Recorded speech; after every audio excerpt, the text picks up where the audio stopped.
Ora, então vamos gravar o nosso quarto vídeo. E este quarto vídeo eu vou só lembrar, naturalmente, como tenho feito os outros anteriores, sobre a relação de dar e receber. Esta relação de dar e receber é vital para todo o tipo de criação. Nada existe sem este princípio de dar e receber. Absolutamente nada. Nós próprios, seres humanos, não nos sentimos existindo se não tivermos algo ou alguém com quem relacionarmos. Portanto, necessitamos de um objeto para um relacionamento. Todas as coisas necessitam desta relação sujeito-objeto. E esta relação de sujeito-objeto gera uma relação. E essa relação vai num determinado sentido. Essa relação, a relação de dar e receber, vai fazer com que as coisas existam, vai fazer com que as coisas se desenvolvam e a própria sustentabilidade de toda a criação dá-se precisamente por causa desta relação. Então, a infinitude de todo o universo. E de forma que esta mesma relação de dar e receber, no caso do ser humano, acontece e faz-nos criar mais motivação, quando ela é realmente equilibrada, mais motivação, mais energias, sempre num sentido de um cumprimento de um determinado objetivo. Isso verifica-se em todas as coisas da ação humana. Mas isto baseado sempre. É um princípio absoluto, único. A relação de dar e receber. Esta relação de dar e receber vai criar coisas. Vai criar, na natureza das coisas, desenvolvem-se a partir das partículas. As partículas dão origem a átomos, os átomos as moléculas as células, os tecidos, os órgãos, os sistemas e o próprio corpo físico. Ou os próprios corpos, não quer dizer que seja só o físico. Na sociedade humana, este caminhar, este sistema, esta organização, este do simples para o complexo, acontece da mesma forma. Homem e mulher dá origem a um casal à família, família à tribo, comunidade, sociedade, que é formado por toda uma série de órgãos. Estes órgãos, por sua vez, formam sistemas e os sistemas uma nação. Aqui podemos não dizer tribo, podemos dizer clã, mas, enfim, o sentido é de alguma coisa mais alargada que a própria família. Isto, na relação de dar e receber, vai fazer com que este desenvolvimento do simples para o complexo aconteça. Se não houver esta relação de dar e receber, esta estrutura universal não acontece. Isso é fundamental a gente perceber. Se quisermos determinada harmonia, se quisermos determinado progresso, esta relação de dar e receber tem que acontecer. Uma família, uma tribo, uma comunidade, um país, se quer harmonia no próprio país, não é em guerra, mas é numa relação de dar e receber, numa relação mútua, numa cooperação mútua. Se não houver, tudo será destruído. Tudo não caminhará. Todo este processo evolutivo faz-se por causa de uma lei, ou de um princípio, que é a lei do relacionamento, o dar e receber. Não há outra forma de podermos progredir. Que sentido toma essa força de dar e receber? Vamos olhar para a natureza, e a natureza mostra-nos realmente que as coisas desenvolvem-se do simples para o complexo. E isto, eu estou-vos a dizer isto, porque há um terceiro princípio que vem na sequência deste dar e receber. Este dar e receber provoca um terceiro princípio para todas as coisas, uma terceira lei, se quiserem. E isto se desenvolve num determinado tempo. Ora, esta é a forma como a natureza se comporta. Natureza, e nós somos incluídos nessa mesma natureza. Portanto, as coisas desenvolvem-se do simples para o complexo. E as coisas, para se desenvolverem nesse simples para o complexo, têm a necessidade de um determinado tempo. A natureza manifesta uma evolução. Nós não podemos fugir disto. É impossível negar que há evolução. Só que não é evolução como Darwin explica. É por acaso isso acontece. Isso não é possível. Hoje, mais do que nunca, a própria ciência está a rejeitar essa situação da evolução por acaso, através de mutações, ou seja do que for, mas isso não é possível. Isso não acontece. Portanto, há uma origem e verificamos uma determinada sequência na própria evolução das coisas. A amiba, a minhoca, a rã, o rato, o macaco e o homem, isto é um diagrama, digamos, mas pode ser outro, poderia eventualmente ser desenhado outro tipo de evolução. E esta evolução, nós verificamos uma complexidade entre a amiba e o homem, há muitos graus de complexidade, de forma que há, neste mesmo processo, uma criatividade. Do simples para o complexo. Portanto, o efeito reflete a causa, existe, na verdade, uma causa que se reflete no efeito. Portanto, e neste processo de desenvolvimento, ou neste processo de evolução, há um período de crescimento. Isto é, este período de crescimento envolve tempo. O homem não foi feito, não apareceu imediatamente no primeiro dia, mas a criação, a natureza mostra-nos que ele, ao fim de um determinado tempo, este ser humano aparece. Portanto, há necessidade do tempo. Então, e que tempo é este para Deus? Na Bíblia também manifesta isto. A ideia que está manifesta na própria Bíblia diz: e houve uma tarde e uma manhã, e este foi o sexto dia. Portanto, um dia para Deus não tem aquele dia de 24 horas, aquele período de 24 horas que nós concebemos hoje. Portanto, a duração, os dias da criação levaram 6 dias. E isto manifesta claramente que Deus não fez tudo num dia só. Deus não fez tudo quando lhe entendeu e pela varinha mágica criou tudo. Não. Ele criou por um determinado período de tempo. Portanto, todas as coisas foram faseadas, foram desenvolvidas com um determinado princípio, com uma determinada sequência, com uma determinada lógica. Portanto, entre o primeiro e o sexto dia decorre um tempo. E esse tempo, naturalmente, não é um período de 24 dias, ou de 24 horas.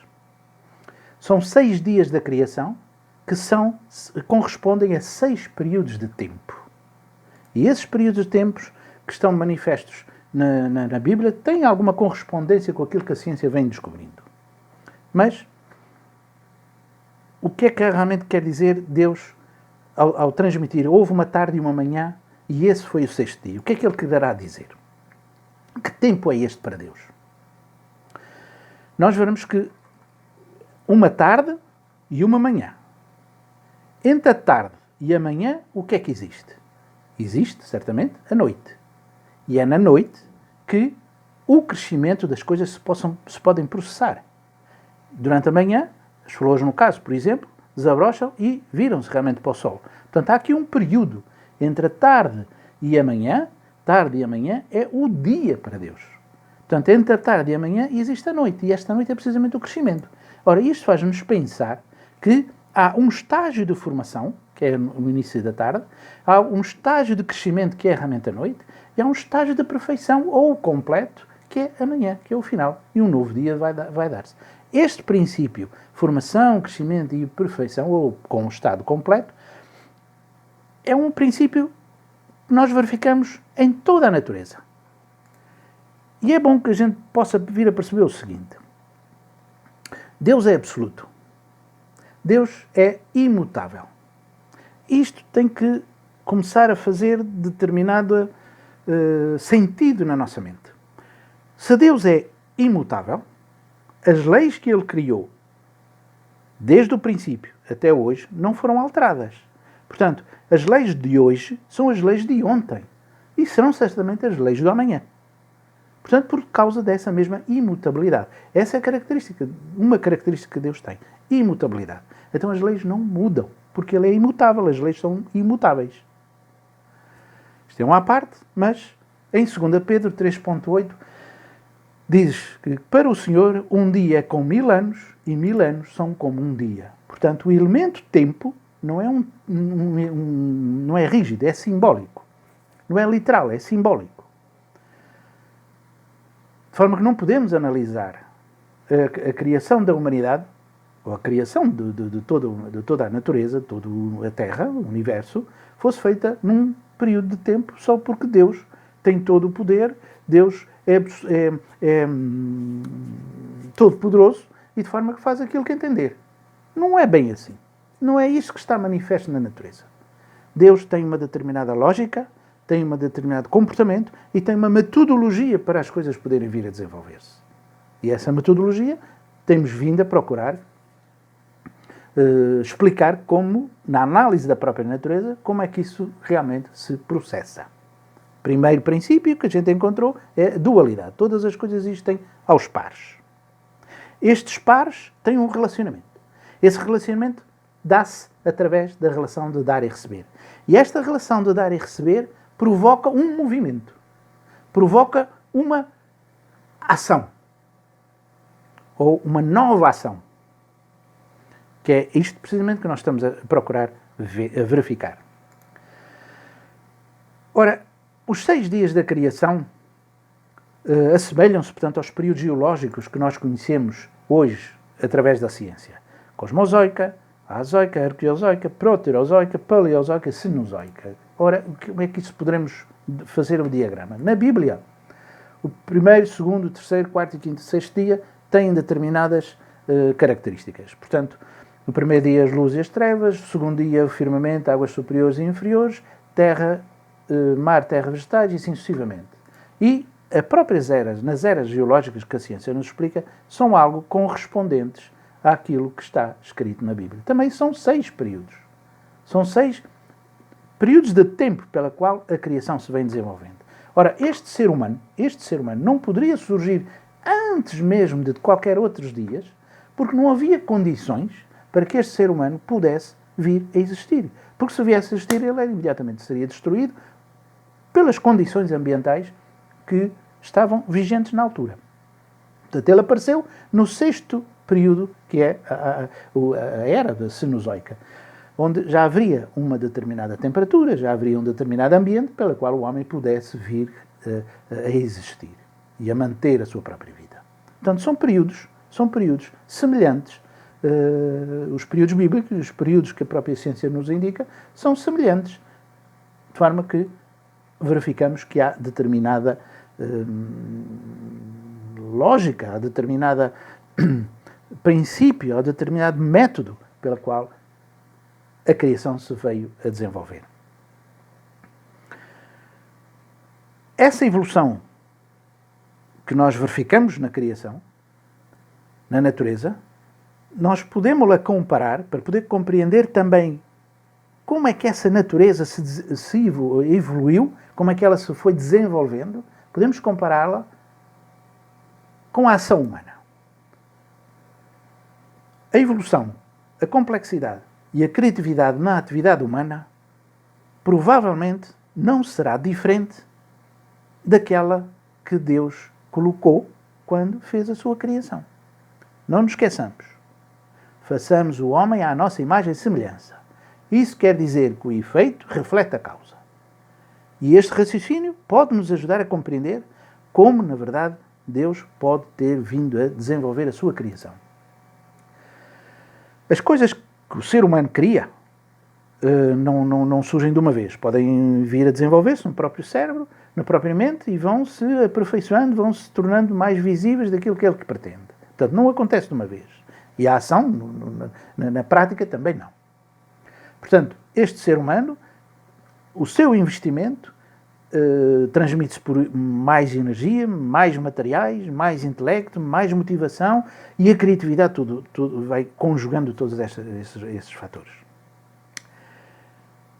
Ora, este mesmo processo não surge porque, enfim, nos apetece ou porque sem qualquer motivação, sem qualquer objetivo. Há realmente um objetivo pelo qual o homem se investe, se entrega naquilo que pretende. Portanto, ele desenvolve dia após dia, obra após obra, uma maior energia, vai consumindo maiores materiais, a sua criatividade vai crescendo, a sua motivação vai crescendo, precisamente porque as coisas estão encaminhando-se para aquilo que ele pretende, e de forma que ele desenvolve. É um trabalho muito racional, é um trabalho de um esforço intelectual muito grande, ou não só, não sei se é um trabalho de esforço intelectual, mas toda a criação humana é um empenho que o ser humano se desenvolve. Portanto, há sempre uma renovação de energias todos os dias.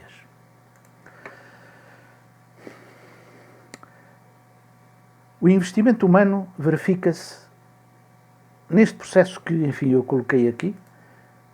Há uma maior entrega na sua obra. Portanto, a roda, para vir a surgir a carroça, houve uma maior energia, maiores investimento do próprio ser humano. Da carroça para o automóvel, a mesma coisa. Do automóvel para o avião, a mesma coisa. Portanto, esta evolução que nós verificamos aqui não foi uma evolução casualística, não foi uma evolução ao acaso, não foi mutações. Há aqui uma determinada energia a acrescentar. E essa energia, esse investimento, foi realmente o ser humano que o fez, que o desenvolveu.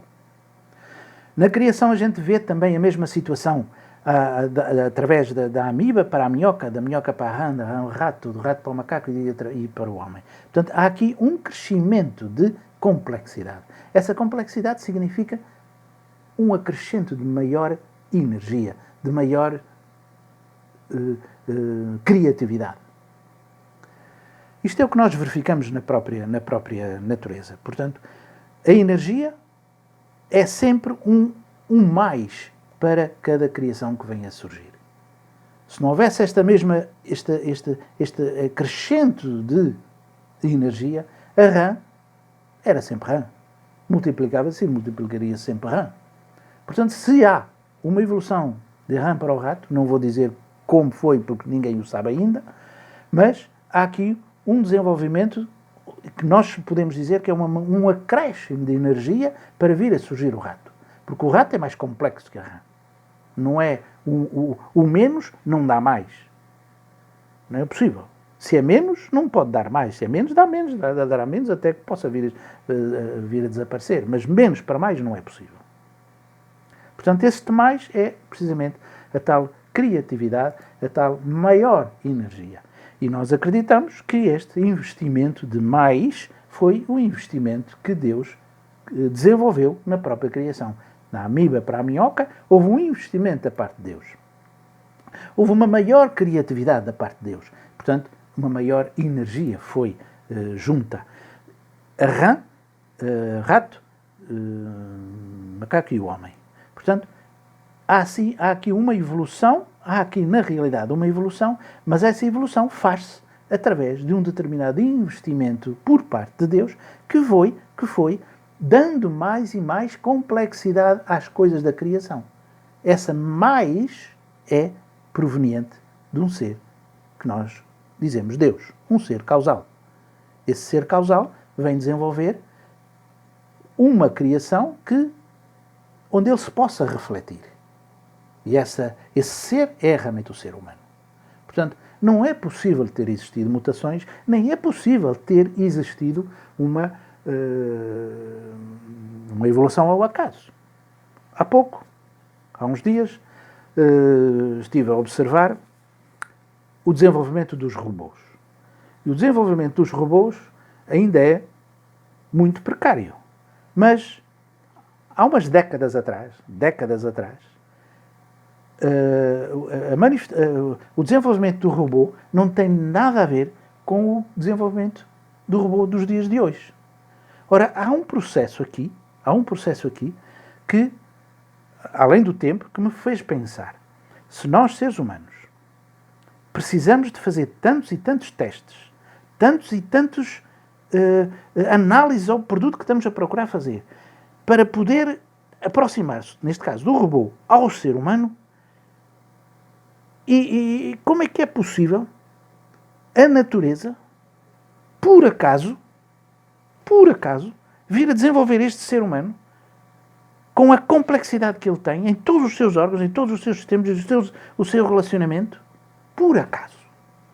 Nós, seres humanos, investimos toda uma capacidade intelectual para poder desenvolver um robô. E o robô ainda está bem longe daquilo que o homem é capaz de... O robô está longe daquilo que o homem é capaz de fazer. aqui um esforço intelectual, há aqui uma racionalidade que não é possível nós observarmos na natureza. A natureza por si só não cria as leis. As leis existem antes da natureza. Então as leis dão origem à natureza, não é o contrário. Ora, as leis, não é possível pensar que as leis sejam fruto de um determinado acaso. As leis existem para poder organizar todo um sistema.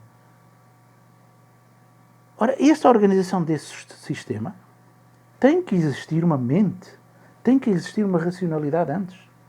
Tal qual como o ser humano, para criar o robô, é um investimento tremendo para poder desenvolver o robô como nós hoje conhecemos nos dias de hoje. Quantas décadas se processaram para o ser humano poder ser capaz de desenvolver o robô como está hoje? Há um investimento intelectual. Como é que é possível a natureza desenvolver, experimentar e saber, por acaso venha a surgir um elemento mais complexo que ele próprio? Se não houver uma racionalidade, se não houver uma mente por trás de toda esta evolução. O efeito reflete a causa. Se nós, seres humanos, atuamos com este tipo de atitude perante as dificuldades, há um racionalismo que nós temos que aplicar para desenvolvermos o que pretendemos. Se eu sou efeito, a causa tem que ter também uma razão, tem que ter uma racionalidade, tem que ter um determinado objetivo. A criação é desenvolvida através de um determinado investimento, de uma determinada racionalidade, através que tem por trás uma causa. Essa causa tem que ser uma causa inteligente. E nós chamamos de Deus. Este desenvolvimento, desde a amiba até o homem, há um período que o homem, digamos, é o topo da criação. Podemos dizer que é o estado completo, o crescimento, o estado completo da criação. Portanto, nós verificamos que tudo existe em estágios de formação, crescimento ou desenvolvimento e perfeição ou completo, ou estado completo. Estes são os 3 estágios que nós podemos verificar em toda a natureza, em toda a criação. Um estágio de formação, um estágio de crescimento, um estágio de aperfeiçoamento e, finalmente, o estado completo ou perfeição. Nós verificamos isto na natureza. A natureza desenvolve-se de acordo com uma determinada princípio, com as suas próprias leis. É automático. São adultos, tornam-se adultos quando seguem realmente esses mesmos princípios. E, naturalmente, este princípio de dar e receber, muito disparate, este crescimento de dar e receber, o dar e receber é que provoca isto mesmo, estou gago. Este crescimento faz-se de uma forma automática. Chamamos a este processo, domínio indireto de Deus. Indireto porque Deus já fez as leis e agora são as leis que são ser aplicadas. Portanto, elas fazem desenvolver a criação, até um estado completo. No ser humano, esse processo é semelhante. Os seres humanos também têm um estado de formação, um estágio de crescimento e um estágio de aperfeiçoamento. E estão sujeitos também à mesma lei. Portanto, é um crescimento através da força autónoma do princípio. Porque este corpo desenvolve-se e cresce de acordo com o já estabelecido pela lei. Eu não posso dizer quer ser mais alto ou quer ser mais baixo. Portanto, é de acordo com o próprio princípio estabelecido na própria criação. Estamos sujeitos ao mesmo princípio que a própria natureza tem. Contudo, Deus dá-nos uma determinada responsabilidade que toda a natureza não tem. A natureza não tem a responsabilidade de ser perfeito. Eu tenho. Nós, seres humanos, temos a responsabilidade de nos tornarmos perfeitos. Isto Isto é da responsabilidade humana, não é da responsabilidade de Deus. Só atingindo este mesmo estágio de perfeição, então Deus e o ser humano, ser humano terá um domínio direto sobre o homem. E vice-versa. Jesus diz, quem me olha a mim, olha o Pai. Quem me vê a mim, vê o Pai. Ora, há aqui uma relação direta entre Deus e Jesus.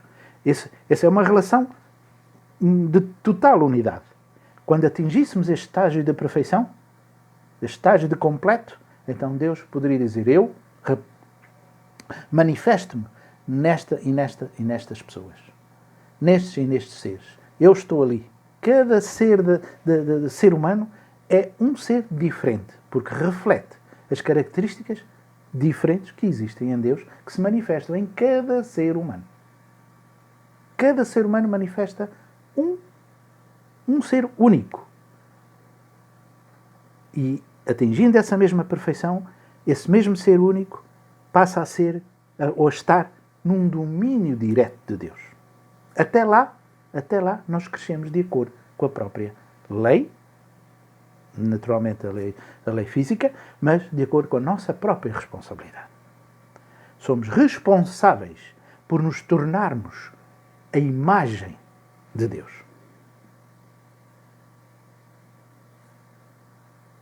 Não é Ele que faz esse trabalho. Não é Ele que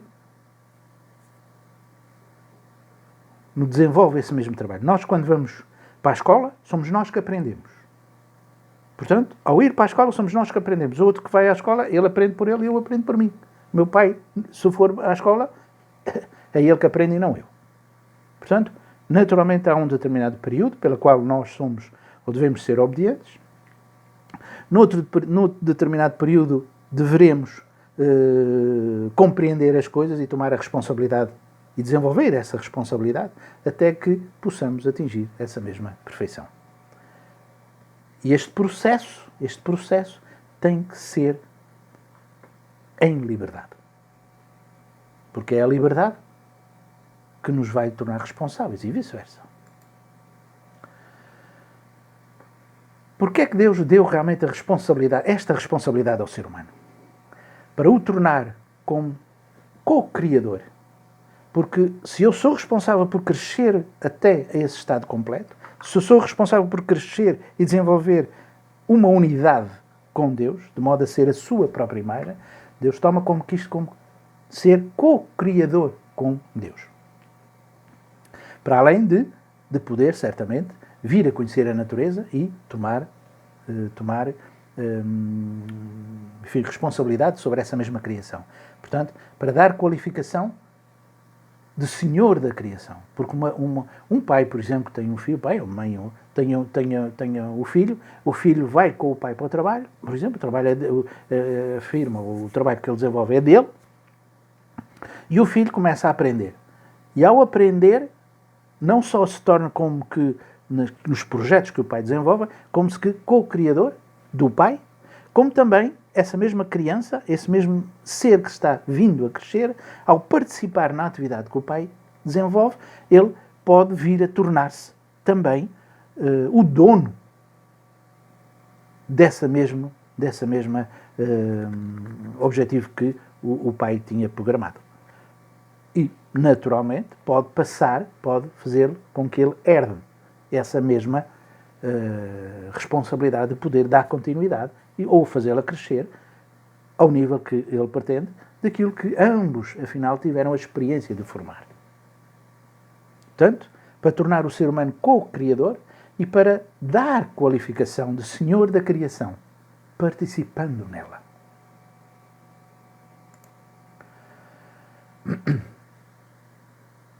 Que responsabilidade é essa? Essa responsabilidade, eu vou ficar por aqui, para não demorar tanto tempo como tenho vindo a comentar. Os vídeos são muito compridos, de forma que eu vou ficar por aqui neste, mas já tenho outro vídeo, os slides do outro vídeo praticamente acabados, de modo que não vou demorar tanto tempo para dar seguimento a esta mesma perspectiva que acabei de transmitir. De forma que responsabilidade é esta que o homem tem para com Deus? De modo que este é, na verdade, o próximo vídeo. Portanto, eu gostaria que pudessem, se gostaram, se isto faz sentido, se está a ajudar em alguma coisa, que possam clicar no gostar ou mesmo que se subscrevam e digam, falem, escrevam as suas críticas por baixo da área onde estão os comentários para ser feitos. De modo que, muito obrigado e até o próximo vídeo.